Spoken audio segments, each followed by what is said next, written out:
Hi friends, I am Jebakerupa Roslin. I am planning to share a topic that will give every one of us an insight into how to do our routine work without any interruption.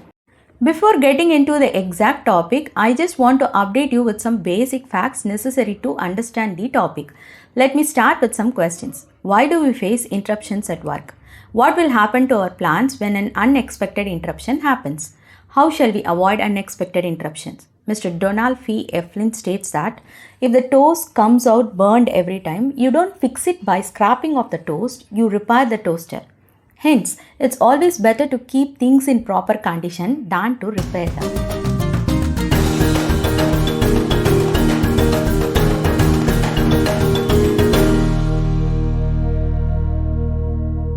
To keep things intact, we need to be aware of the various types of maintenance. There are generally 6 types of maintenance. The first type is preventive maintenance. Preventive maintenance is the act of performing regularly scheduled maintenance activities to help prevent unexpected failures in the future. Put simply, it's about fixing things before they break. The next type is corrective maintenance. This type of maintenance involves the replacement or repair of equipment after it fails. The next type is predetermined maintenance. When we do maintenance based on the nature of equipment, it is said to be predetermined maintenance. For example, changing engine oil does not depend on the life of the engine but rather on the kilometers traveled by the vehicle. We determine the time to replace the engine oil when the vehicle has traveled a specific number of kilometers. Next, condition-based maintenance is a type of maintenance that monitors the actual condition of an asset to decide what maintenance need to be done. For example, our vehicle has given less mileage per liter in recent time, which indicates that some of the parts are losing their efficacy and need maintenance. The fifth type of maintenance is predictive maintenance. This is a type of maintenance that uses data analysis tools and techniques to detect abnormalities in our operation and possible defects in equipment and processes. So we shall fix them before they result in failure. If we fail to do the above types of maintenance, we shall land on the last type of maintenance, which is reactive or run to failure maintenance. It is also widely known as breakdown maintenance. This type of maintenance is performed on a piece of equipment that has broken down, faulted, or otherwise cannot be operated. This is more or less similar to corrective maintenance, but the biggest difference is the breakdown maintenance work on equipment that is non-operational. Corrective maintenance takes place on equipment that is still functioning to some extent but will not function at optimal capacity without the maintenance being performed. Despite having so many types of maintenance, industry still struggle to decide between the different types of maintenance. This has led to increased interest within the industry in a new strategy called Total Productive Maintenance (TPM). TPM is a type of maintenance that supports long-term continuous improvement rather than the promise of a quick fix. What is TPM? Total Productive Maintenance. TPM emphasizes proactive and preventive maintenance to maximize the operational efficiency of equipment. It blurs the distinction between the roles of production and maintenance by placing a strong emphasis on empowering operators to help maintain their equipment.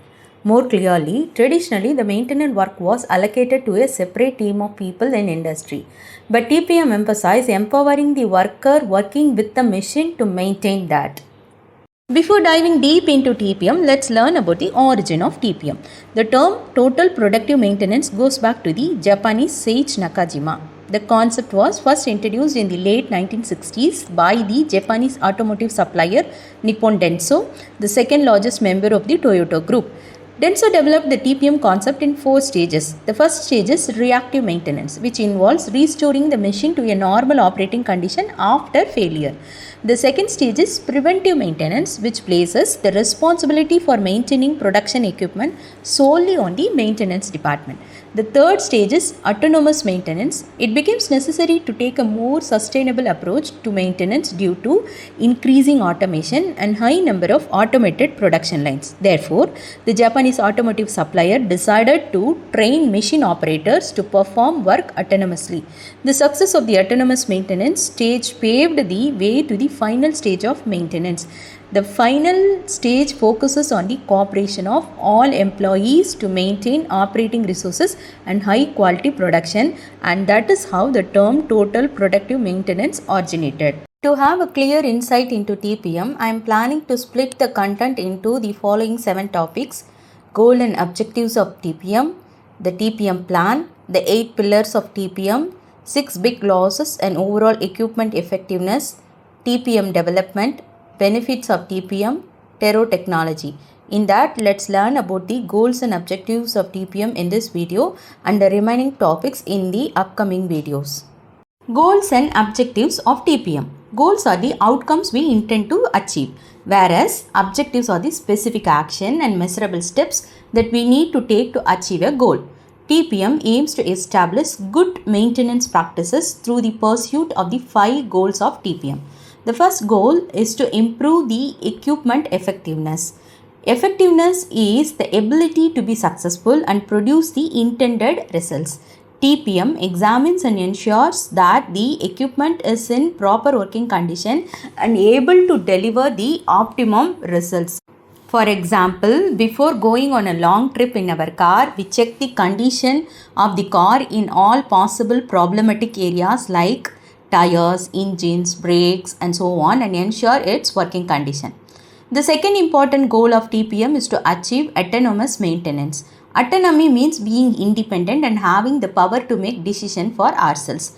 Many times the break in the work is prolonged due to approvals from higher authorities and support from other people.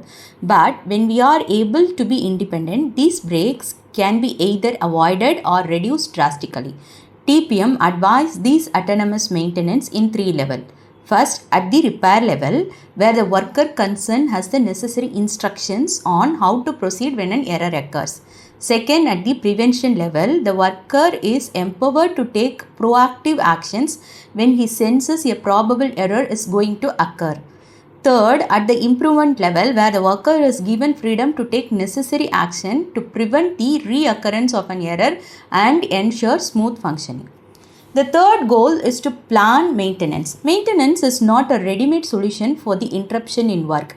It has to be tailored according to each and every piece of equipment.